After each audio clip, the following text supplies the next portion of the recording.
The Medical School HQ podcast, session number 104.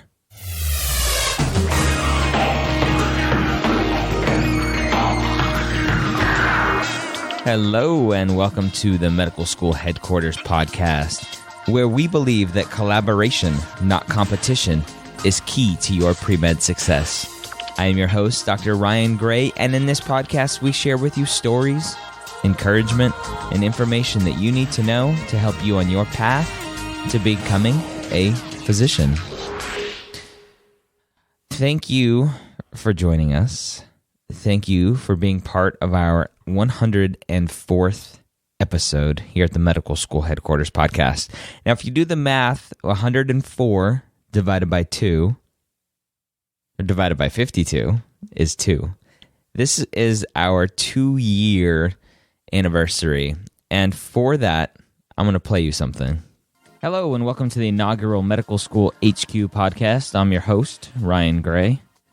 This podcast has been months in the making. Ever since my wife and I started medicalschoolhq.net, which has well over 50,000 views now, I knew that a podcast was the next step in distributing information to the readers. Medical School HQ was started because my wife and I, who are both physicians, remember what it was like to go through the pre-med process with little to no help. Wow. You remember that, Allison? Yes. That's awesome. It is awesome, Ryan. It's really amazing. 2 years later. Yeah, it's funny. I go back and listen to that, and I was so nervous talking on the microphone. I can tell because I know you well. I read that whole thing. I'm sure everybody knew that I was just reading off of what I had pre-written. But you know what? It was a start. And Absolutely. And I think, I hope that's a lesson maybe that everybody can take from it, is you have to start from somewhere. Mm-hmm. So for you non-traditional students out there, there are a lot of you that are listening to this podcast and you want to become a physician, you just need to start. Mm-hmm. And take a leap of faith. It may be ugly to begin with, like this first podcast. Oh, you're being hard on yourself. It was not ugly. The first time I was on the podcast, now that was ugly. I was so much more nervous than you were. Oh my goodness. I think I was sweating bullets. I had a friend email me after we released the first podcast, or a couple, and he goes, "Hey, were you reading that?" Oh. He called me out on it. I think maybe for experienced podcasters they might recognize, but I think I wouldn't have known. Yeah. Except that I know you. You do know me. So that's awesome. 104 episodes, 2 years in the making. Just 4 episodes ago, we celebrated our 100th podcast. But I knew I wanted to do something a little bit different as well for our 2-year anniversary, our 104th podcast. And it just happens to be that we're releasing this right around Thanksgiving here in the U.S. And the majority of you listening are in the U.S. And we do have our Canadian brethren up north. And they celebrated Thanksgiving a month ago. Did they? Yes, they did. What day is that? It's the first Monday of October. See? We got the Canadian contingent here in the studio. It's awesome. Yay. So what I wanted to talk about today was talk about some things that we are thankful for from having this podcast, but also just being physicians. I think, Allison, you would agree that in medicine nowadays, there's a lot of negativity towards being a physician, and a lot of it's coming from physicians. Mm-hmm. And at some point, we'll talk about this book. What's it called? Complicated? No, that's the Tuolgwande. That's the Tuolgwande. Yeah. Never mind. Yeah, that's a great book. Oh my goodness, I have to look it up now. Yeah. Anyway, there's so much negativity, and I'm sure as you continue on your pre-med journey, you will be told, don't do it. Don't go into medicine. It's not worth it. The name of the book you were thinking of is Doctored. Doctored, yes. It's really sad. The title is The Disillusionment of an American Physician. It's sad. Yeah. But anyway. But there's a lot of disillusionment. Yeah. And I think that's always been one of the goals here on the podcast, is to show you kind of everything. There are some struggles on the other side. There are some struggles as you go through the process. But in the end, if you have the right reasons for what you are doing, then you'll be fine on the other end, as long as you keep those in mind. Yep. Would you agree? Absolutely. I firmly believe that no matter what the landscape of healthcare looks like, I will forever be grateful and feel privileged to be a physician and to have the responsibility we do and to be able to practice medicine. Yeah. So even if we have an apocalypse or something and zombies take over the planet, my worst fear, and there's nothing remotely like what we have now, and maybe all the broken parts are also gone away, I will still be grateful that for the knowledge, the skills, to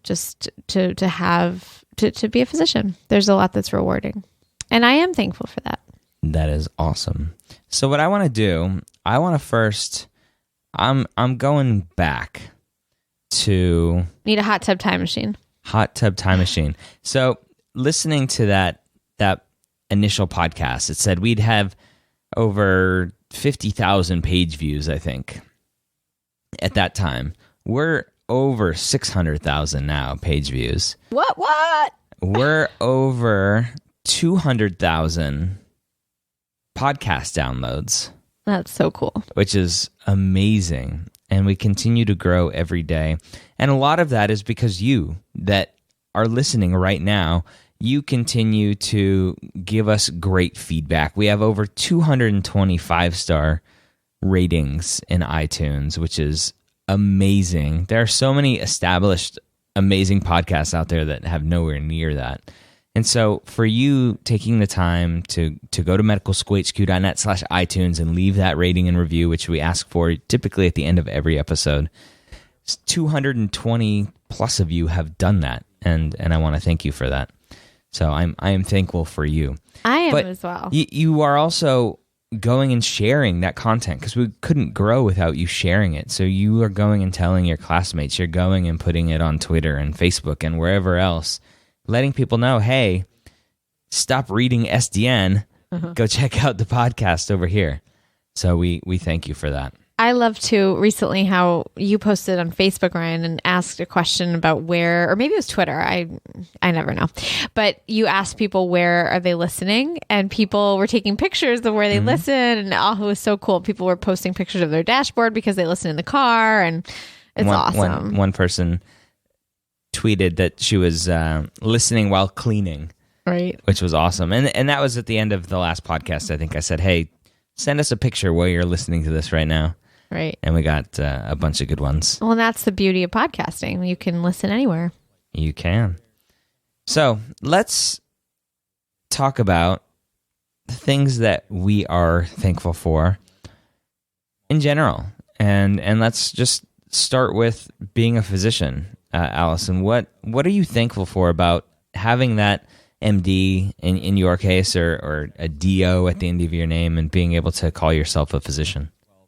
I think that every day I try to leave the office feeling as though I've made a difference in some way. And I think that being a physician and practicing medicine gives you the opportunity to have that reward every day that you can make a difference. And it may be very small, but it's a difference. And I think some people enter the field of medicine, they want to become physicians because they want to save lives. And I think that's admirable. I think that when it comes to real life and reality for a lot of physicians, you may not necessarily be saving lives on a daily basis, but you may be doing something that is very important and that your patients value so very much and that affects their quality of life in a huge way.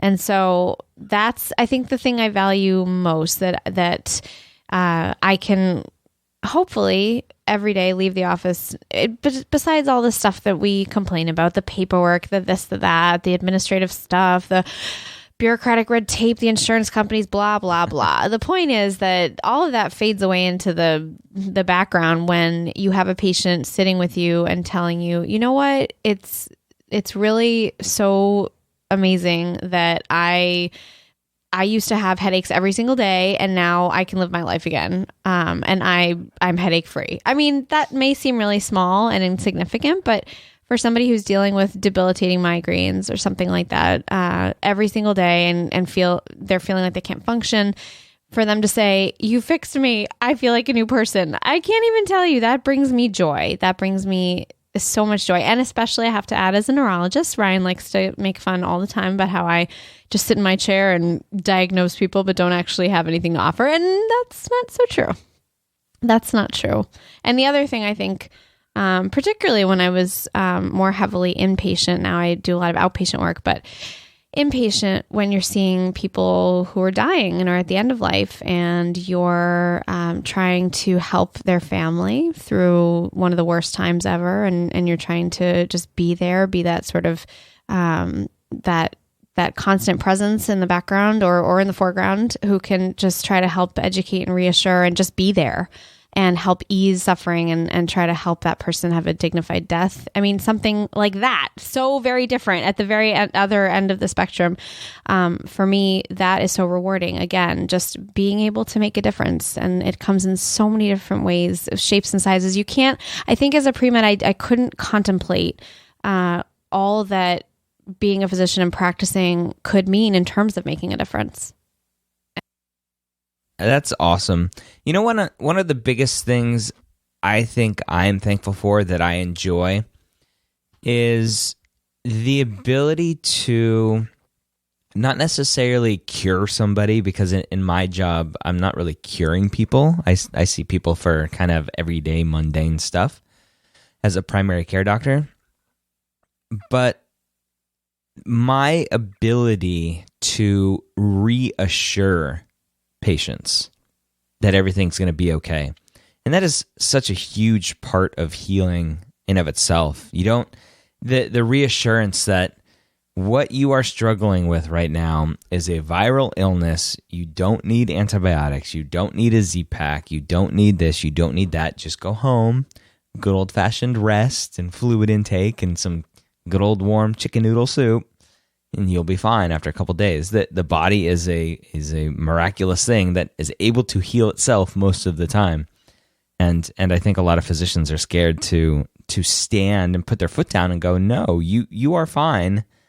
Just give it a couple days." Mm-hmm. And if you are not fine after a couple of days, then come back and we'll talk some more. Mm-hmm. And you just have to be comfortable telling patients that and saying it confidently and kind of giving them something to be confident in your confidence. Yeah, absolutely. Reassurance is huge. I think about, with my job, I see a lot of athletes who've had concussion. I see a lot of people in general who've had concussion, but I think there's so much uncertainty and fear now in the media. And I mean, if you look at the recent NFL lawsuit, there's so much that we still don't know about concussion, and so much uncertainty and fear with a lot of young athletes and older athletes about, what does it mean that I've now hit my head 3 times? And they're terrified about what the future holds. And it's nice to be able to reassure them and to let them know that they look good. They have a normal exam. Their imaging looks good. I mean, all the things we do on a daily basis, it means so much to that person sitting in the chair. And I think you and I both know that too, because we've been on the other side of things. And it's a very big deal to be reassured as a doctor who is now a patient, and when you're sitting with someone, and to feel like you feel safe, you feel okay, knowing that they're going to be taking care of you and reassuring you. So absolutely, reassurance is huge with healing. Yeah, one of the, I know I've mentioned it on the podcast before, one of the best moments that I like as a physician is being in the room behind closed doors, one-on-one with a patient. Mm-hmm. That's where I think I shine. I am able to kind of let everything else go and just be there with the patient. Mm-hmm. And I'm thankful I can do that. Mm-hmm. And I'm thankful that patients and their families and that's something else to be thankful for, is patients that allow me to take care of them. Absolutely. We forget that, and I may have said this once before, but we forget that patients come into the office and completely, hopefully, let it all show. I mean, they get naked. They tell us their deepest, darkest fears, and we should always be thankful for that. Definitely. Because, I mean, that's how we diagnose. That's how we help people. Yeah, we talked about not because we want to see a bunch of people naked. We talked about that in the Get Touchy Feely podcast episode. Yes. Remember that one? Yes. Anything else you're thankful for, being a physician, being a neurologist? I love getting to work with a whole bunch of people every day, working in a team. I do. I think, again, particularly in the inpatient setting where you're working with lots of people all the time, and every person has their role, and that role is so crucial. I'm thankful for that. I think, as I've said, you really can't do a lot in medicine these days by yourself. And to be honest, I don't think it would be very fun to just sit. Like, I can't even imagine sitting in an office all by yourself with nobody around and having people come in and see you. And it wouldn't be fulfilling in the way that it is when you work with a team and you all work together to help people and get things done. And I know that there are lots of fields and bodies of work that involve teamwork, but I think I really appreciate that, and I'm thankful for that in medicine. And I'm thankful for just the way that our medical structure works, the beauty of the teaching structure that medicine has. And I don't think they have this in law school. I mean, in law school, you do your internship and then you become like a big fancy corporate attorney right away or something. I don't know. That's what my friends say. No, that's not at all. That's how the TV show works, right? That's what they say on Suits. No. Or Franklin and Bash. No, but I really have so much respect and love really for the way that medicine is taught and the teaching infrastructure that exists. So I'm really thankful for that, because I think it's part of, just like how we love to be on this podcast and talk to you and tell you out there all about what we think is helpful and important and on the road to becoming a physician.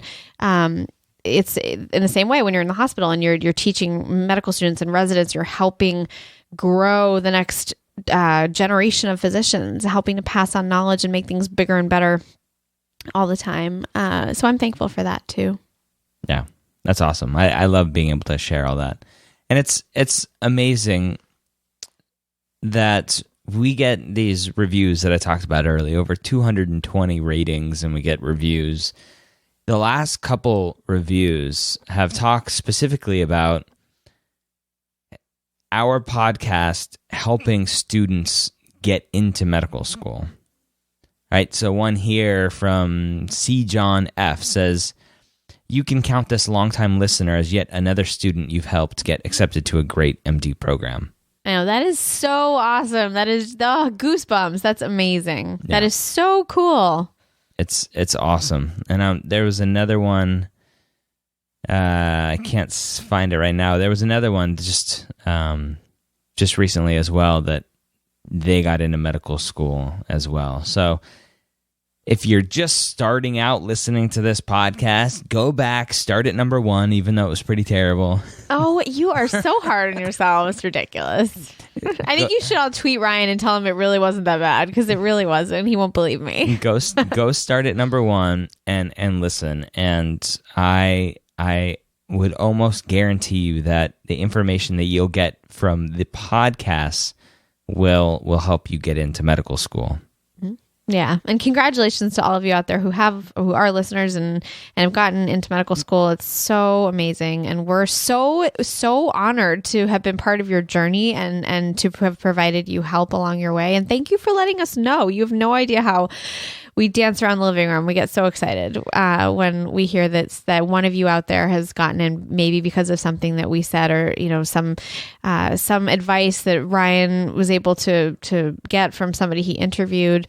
Maybe one of my crazy tangents that you listened to that that helped. Crazy tangents.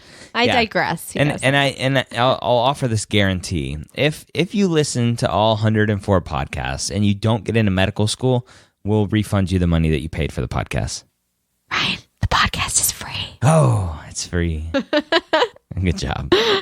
Anyway, that's awesome. So yes, we're thankful for being physicians and everything we get to do as physicians. And I think that's something that I want you to take home right now is that, yes, you can be a physician and still be thankful for being a physician. Absolutely. It's, they talk about people, what makes headlines, and, things like when, for example, when somebody goes out to a restaurant and the food was terrible or the service was terrible, that person is a lot more likely to write something nasty on Yelp than somebody who had the best dinner ever and had a great time. And like that person who recently wrote on, they wrote a terrible Yelp review and the owner wrote them back and the scathing thing. It was hilarious. But anyway, see, I digress again. But, so people, my point is people are more likely, I think, to complain. And I think in healthcare, we obviously know that there is a lot that's broken, but that's what's making headlines. People talking about all the things that are broken and wrong. And I'm certainly not trying to downplay any of that. We have clear problems, real problems in this country with our healthcare system and so many people who need better healthcare. But what is not making headlines? Well, there are still a lot of us out here practicing physicians who still wake up every morning and are thankful and just feel privileged to have this role and to be able to help patients out there and help each other and make a difference. And I have to say, Ryan, I just on a sad note, I was reading an article on Kevin MD the other day by someone who wrote about physician suicide. And she wrote about, it was so sad. She showed pictures of these 3 men and women who started out really happy kids and they went through medical school and then one of them, I think, into residency, but they all committed suicide at different times because of just how hard their journeys were at different points in medical school, in their training. And I read that and I was so sad. And again, it's, there are problems there. It's not an easy road, but if you are out there listening, just hold fiercely to your dreams and your desire, your ambition to do this because it is worth it. We wouldn't lie to you, right? We try to provide you honest and up-to-date information. We say that. It is worth it if you are doing it for the right reasons. Doing it for the right reasons if you are informed, if you are an informed person and you know what you're getting into, you know that it's not all rainbows and sunshine and there, like anything else in life, there are challenges, but it is still, I would do it all over again 100 times. Wouldn't you? I would. One of our more popular podcasts is episode 45, which you can listen to at medicalschoolhq.net/45. It's 5 reasons to go to medical school and 5 to not. And I think that's an important one to listen to if you're on that edge, if you don't know if medicine is right for you or if you're doing it for the right reasons. Maybe your parents really want you to be a physician, and maybe you think being a physician will make you lots of money. Mm-hmm. There are many reasons why people want to become a physician. So listen to that one and see if you agree. And if you don't, let us know in the comments on that page. And one other thing I think that I took away recently from reading that article, and now just as we're talking here, is just that we all should continue to be supportive of one another. Here we are, we're thankful for what we do. And part of the breakdown and what leads people into trouble, and this article talked about it, was or this piece, I should say, was that we're not out there supporting each other enough. So pre-meds out there, you are on such a challenging, such a hard journey. And I'm sure there are days you feel like quitting and you feel like, oh my God, this is never ending. And you've been working at this for so long, but there is a light at the end of the tunnel. And just, if you're pre-meds out there, support each other. Medical students out there, support each other. Residents, my God, support each other. We all should be out there supporting each other. Because as Ryan says at the beginning of every episode, it's cooperation. It's not competition that's going to make us better. Collaboration. It's collaboration. Exactly. And we, one of our members, he applied several times and just got in. Sometimes these journeys can be so long, but they can be successful. I like it. Yeah, and you mentioned one of our members. So we have the Academy where it's a private advising community where you pay a small amount of money every month and you get us, you get our advice, you get the community, you get office hours where we meet once a month and kind of talk and talk about your issues. And we have a lot of members in there, and 5 of them this year. I think everybody that applied has gotten into medical school so far. Mm-hmm. And that's awesome. I want to play a clip real quick from one of them. I've been out of school for several years. And so to be able to be a part of people who were kind of going through the same thing and just having that atmosphere of being able to ask questions and be able to get answers from people who are going through it, and to be able to help folks who are also going through the same thing. You know, it's not really something I'm able to get doing what I do right now. I'm so far away from campus and that type of community. So just to have that here, it was a big help to me, just simply going through, you know, to ease my questions about the MMI, to ease my questions about what interview day is going to look like, what the MCAT's going to look like, those kinds of things. That was Andrew. He applied for his first time this year and has been a member of the Academy now for 6 or 7 months and crushed his interview at his top school.